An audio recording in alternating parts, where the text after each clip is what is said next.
Once again, good afternoon, and thank you for your interest and participation in the CSDE IEP Preview Series.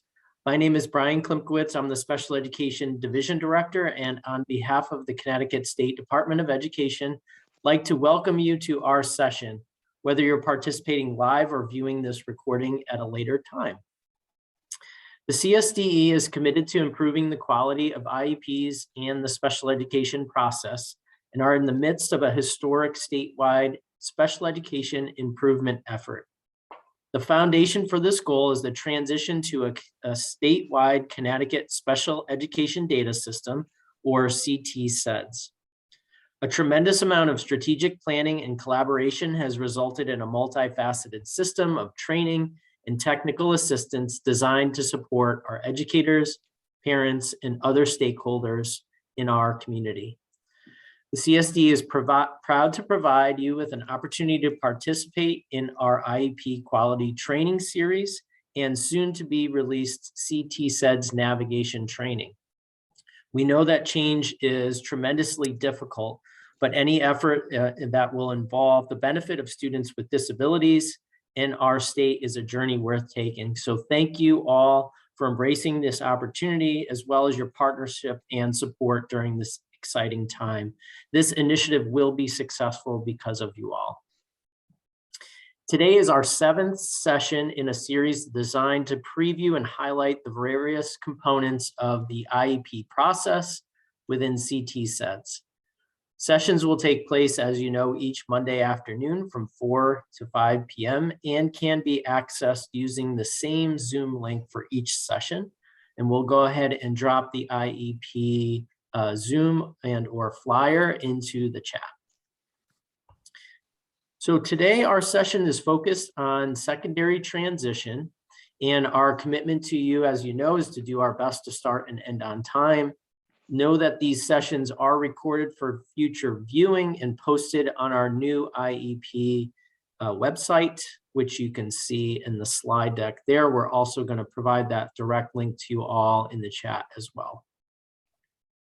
Just wanted to take a moment to share with you that the website is live and active. All of the previous sessions can be accessed, either the recording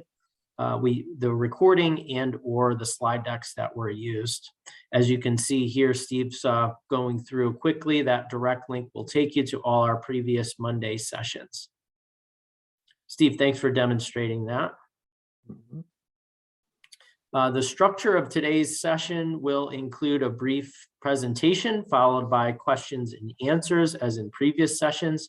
And joining me today in facilitating our session is Alicia Tracus, BSE Education Consultant. Mike Tavernier is on as well. And we have Steve Profit and our CERC team supporting, and Greg Glidden behind the scenes. So thank you all for being part of this session. We also have additional CSDE consultants on just in case during our question and answer session, so we can provide that support as needed.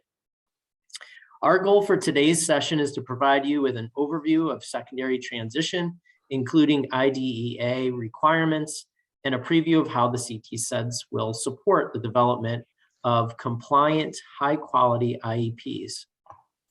Due to the format of our presentation, participants are unable to unmute. However, we do encourage you to go ahead and ask questions via the Q&A panel. If you do have a question at any time during our session, please place it in the Q&A panel, which you'll find on the bottom of your screen next to the chat button. Please do not place questions in the chat panel, as they may not be seen by our presenters. And if we don't have time to answer all of your questions live, we'll be sure to get to them at a later time, which will also inform us for future supports and or FAQ documents. As I mentioned in previous sessions, this is not a replacement for IEP quality training or the CT-SEDS user navigation training, but rather designed to supplement and assist you in your transition from your current system and process to CT-SEDS, which is our launch date is coming soon on July 1, 2022. At this point in time, I'm going to turn it over to Alicia. Thanks, Alicia. Thank you, Brian. Good afternoon, everyone. Before I compare the transition planning section in the current IEP to the new IEP, let's review the purposes of secondary transition planning. The purpose of secondary transition planning is to assist students with disabilities as they prepare for life after high school. Specifically, transition planning helps facilitate students' movement from school to adult life and ultimately increase engagement in post-secondary education, competitive employment, and independent living after exiting high school. For students who continue to need supports as young adults, secondary transition planning also helps ensure that students and families are aware of and make connections to adult and community agencies as well as service providers. Now I will briefly review the requirements of secondary transition planning. The Connecticut legislature recently amended state statute effective July 1st, 2021, requiring transition planning and services to begin no later than the first IEP to take effect when the student turns age 14 or younger if determined appropriate by the PPT and updated annually thereafter. Additionally, as a result of the AR versus Connecticut State Board of Education court order, all students in Connecticut remain eligible for special education services under the IDEA through the age of 21, up until their 22nd birthday when they reach the maximum age of eligibility, or until they graduate from high school with a regular high school diploma, whichever occurs first. Students who are exited due to completing school with other credentials, discontinued schooling, transferring to a GED program, or moving and not known to be continuing, still have an entitlement to FAPE. These students may be readmitted to public school and maintain eligibility for receipt of special education and related services through the age of 21, up until their 22nd birthday. The CSDE has published guidance that aligns with this court order, which can be found on the BSE homepage. The IEP must include appropriate measurable post-secondary goals for post-secondary education and training and employment, and where appropriate, independent living skills that are annually updated and based upon age-appropriate transition assessments, the transition services, including courses of study, that will reasonably enable the student to meet those post-secondary goals, and annual IEP goals with short-term objectives related to the student's transition service needs. For PPT meetings, where a purpose of the meeting is the consideration of the post-secondary goals for the student and the transition services needed to assist the student in reaching those goals, there must be evidence in the IEP that the student was invited to the PPT meeting. If the student does not attend, there must be evidence that the student's preferences and interests are considered. Additionally, to the extent appropriate, with the written consent of parent or adult student, which is a student who has reached the age of majority in Connecticut, which is the age of 18, a representative of any participating outside agency that is likely to be responsible for providing transition services must also be invited to attend the student's PPT meeting.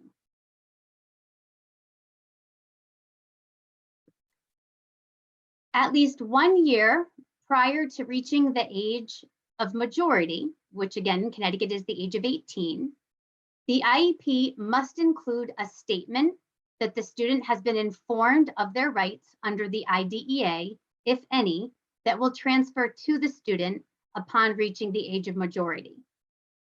Once a student reaches the age of majority, again, we refer to them as an adult student, the district must provide any notices required by the IDEA and state special education law to the adult student and the parents.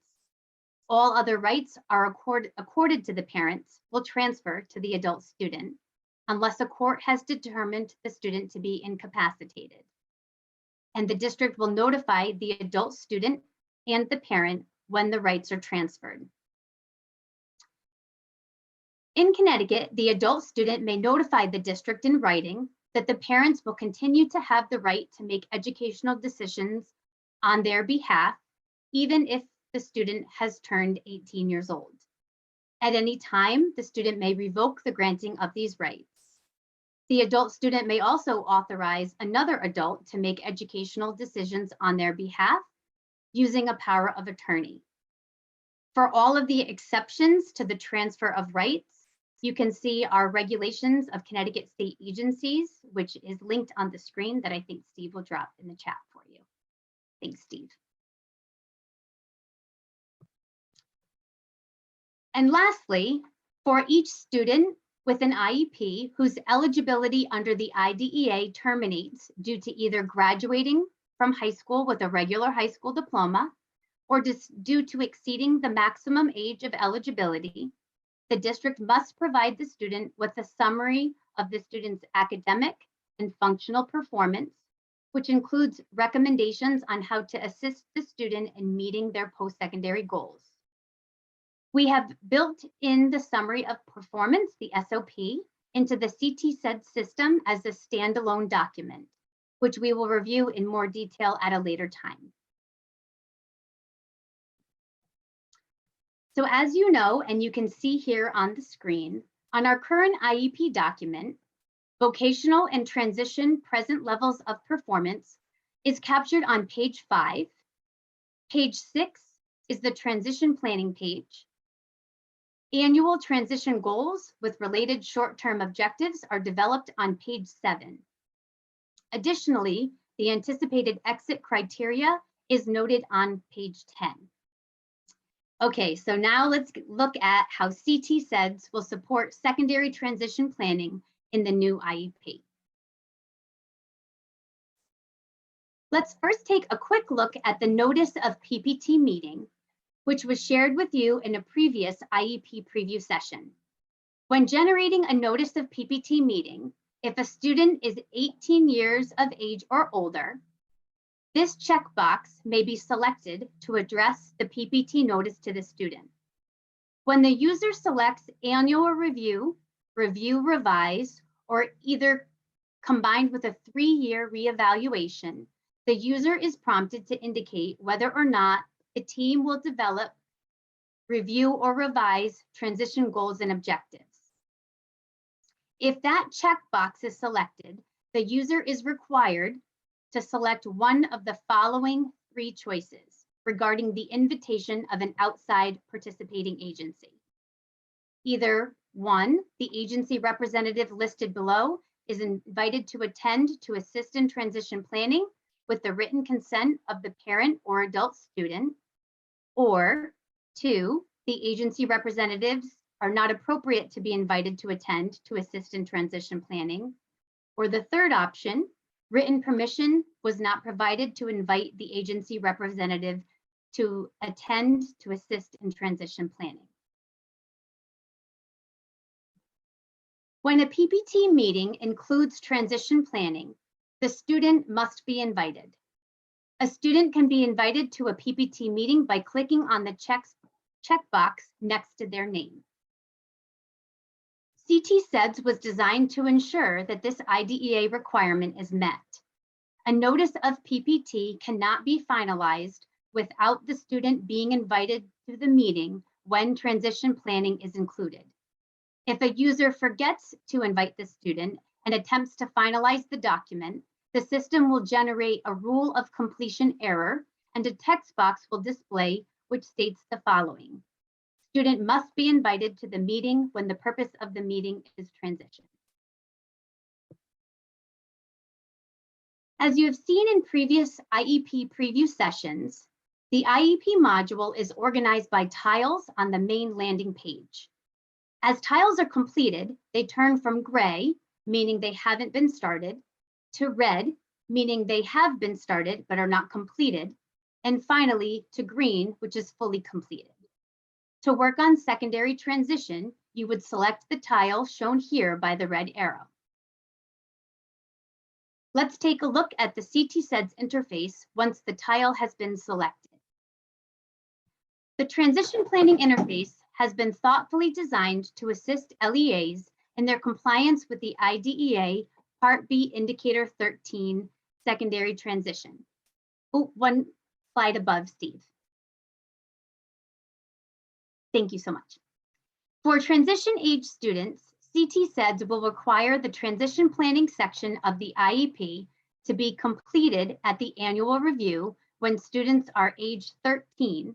So transition planning and services are developed in the IEP to begin when the student turns 14. For students that are not transition age, the PPT can determine that transition planning is appropriate for an individual student by checking this box. When PPTs make this decision, they must adhere to all secondary transition requirements. As you know, transition planning begins with age-appropriate transition assessments, an ongoing process of collecting data from multiple sources, including formal and informal measures, to ensure that a student's interests, preferences, strengths, and needs are assessed in each transition area: post-secondary education training and employment, and where appropriate, independent living skills. The user is required to enter the transition assessment and the date it was administered. The system includes a link to the Transition Assessment Resource Manual for the user's reference, as you can see under the red arrow here on the slide. The user is also required to provide a description or summary of the transition assessment data in the text box below. Previously, administered transition assessments will be listed on the bottom of the panel. All of the data entered in this section will appear in the new IEP document. As a reminder, transition assessments must be updated annually.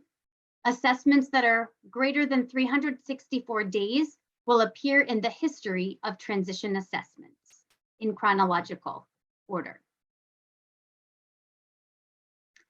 After the completion of the transition assessment section, the user is prompted to answer a question. As you are aware, all transition age students are required to have goals and objectives in the areas of post-secondary education or training and employment.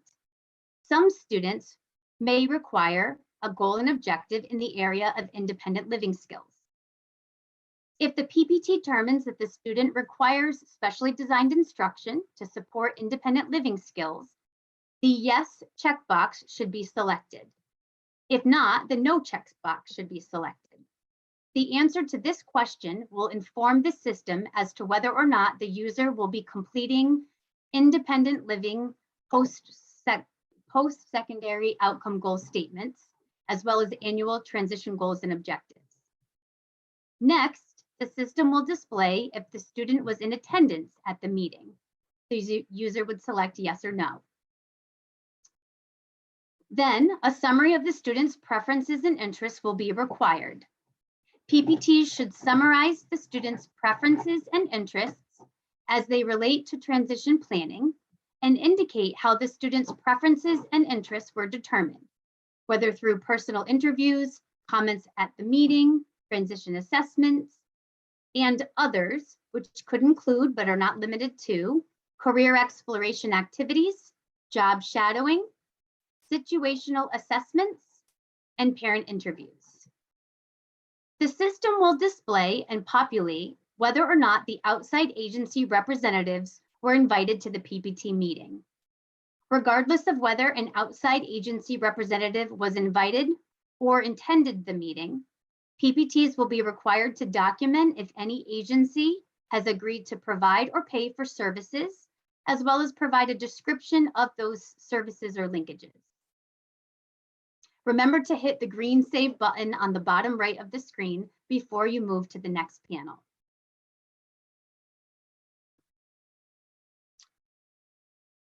The next panel within the transition planning section requires the user to enter measurable post-secondary outcome goal statements, previously referred to as post-school outcome goal statements. These outcome goal statements are required for post-secondary education or training and employment. In the example on this slide, the user is prompted to complete the two required areas of post-secondary education training and employment. Some students will require a post-secondary outcome goal statement for independent living skills. This would be based upon the answer to the question the user answered on the previous slide. Does the student require specialized instruction to support independent living skills? To assist users in the development of these outcome goal statements, we have provided two resources in this panel. First, examples of post-secondary outcome goal statements and outcome goal statement sentence starters. It is important to emphasize that post-secondary goals refer to those goals that a student will achieve after leaving secondary school. They must be written as measurable statements that indicate what a student will do rather than what they plan or hope to do. Post-secondary outcome goal statements must be written in the following manner within the given text boxes. The sentence starter, comma, student will enter the target or skill behavior and where and how. As an example, after graduation from high school, Johnny will attend a 2-year college to obtain a degree in environmental science. Once post-secondary outcome goal statements are entered, the user will describe the student's course of study. The course of study is a multi-year description or list of coursework and/or activities required to support a student's achievement of their desired post-secondary goals from the current year to the anticipated exit year. Additionally, for all transition age students, PPTs will select one of the 3 options to identify the anticipated exit criteria when the student will no longer require special education upon either graduation with a regular high school diploma or ability to succeed in general education without specially designed instruction, or upon reaching the maximum age of eligibility. For all students who have completed academic requirements for graduation and requires transition-only services, a course of study is not required. In these circumstances, in the previous tile, present levels, annual goals, supplementary aids and services, when identifying goal areas, the user can check the box, as shown on the screen, indicating that the student has completed academic requirements. No academic course of study is required, and the student's IEP would include only transition goals and objectives, as well as transition services. This slide displays the transition present levels of performance within CT-SEDS. The section mirrors the present levels of academic and cognitive, as well as functional areas in the IEP that we have reviewed in our previous IEP preview session. Areas would include parent and student input, present levels of performance, strengths, concerns, needs, and impact of the student's disability on involvement and progress in the general education curriculum. This section is required to be completed for all transition age students.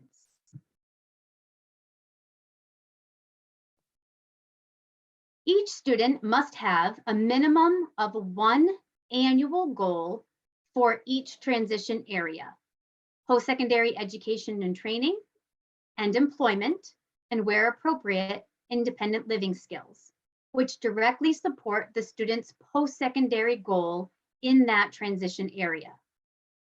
This slide shows the user the transition goal area interface for 2 of the transition areas: post-secondary education and training, and employment. A third tile would appear for independent living skills where appropriate. The user can enter the goal determined by the PPT by clicking on the blue link, Add Goal Objective. Before we take a look at how CT-SEDS will support the development of the annual goals and short-term objectives, I would like to point out a few important features on this panel. Each area of transition may be supported by a previously created academic or functional goal. This can be accomplished by clicking on the checkbox. The post-secondary education or training goal is supported by an annual goal. Once this checkbox is selected, the student's previous goals are displayed. The user may then select the appropriate goal that supports the post-secondary education and training goal.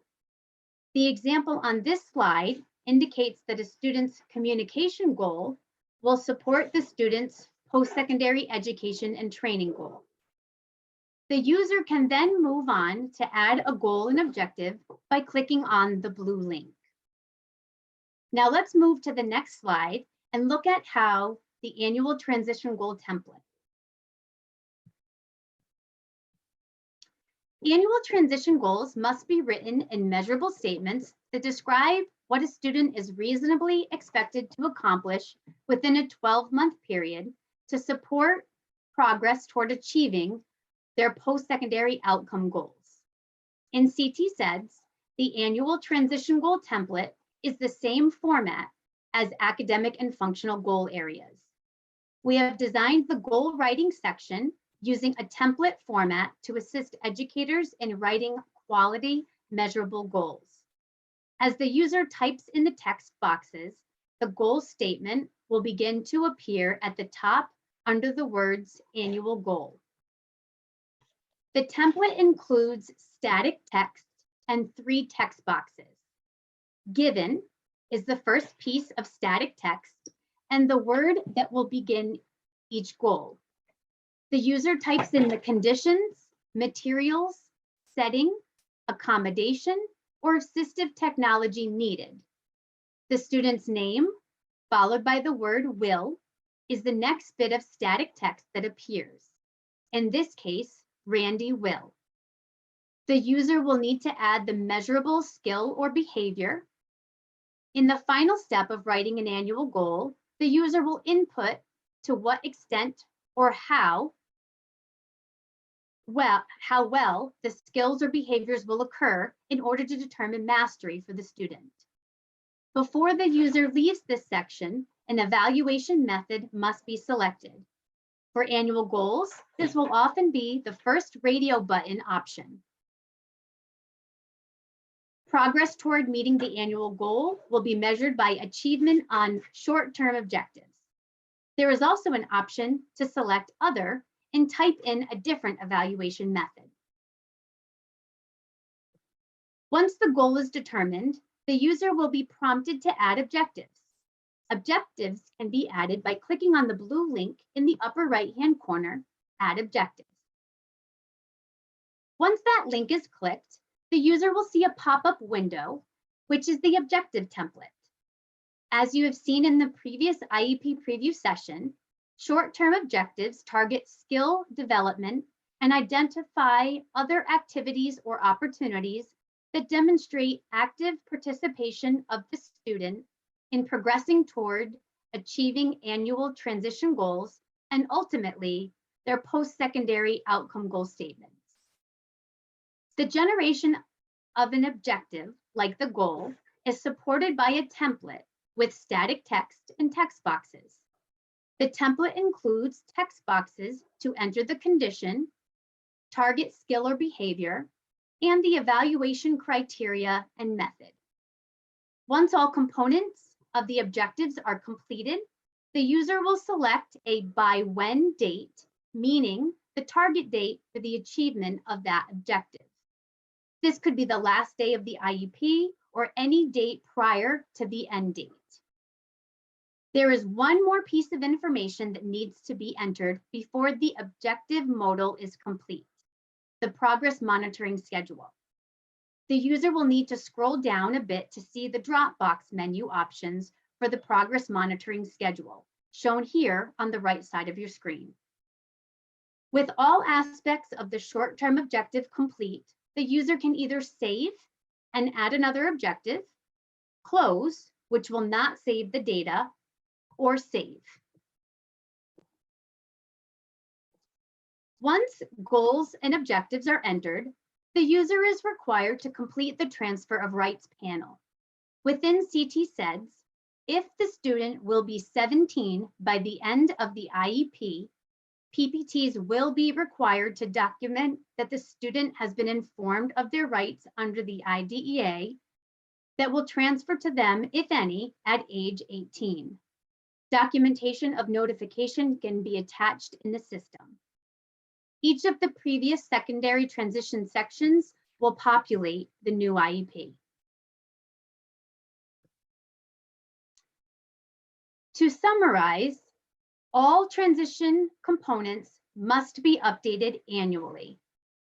Age-appropriate transition assessments must assess all areas of transition to identify student strengths, needs, preferences, and interests in all areas of transition, post-secondary education training, employment, and where appropriate, independent living skills. Templates have been provided for our post-secondary goals, annual transition goals, and related short-term objectives.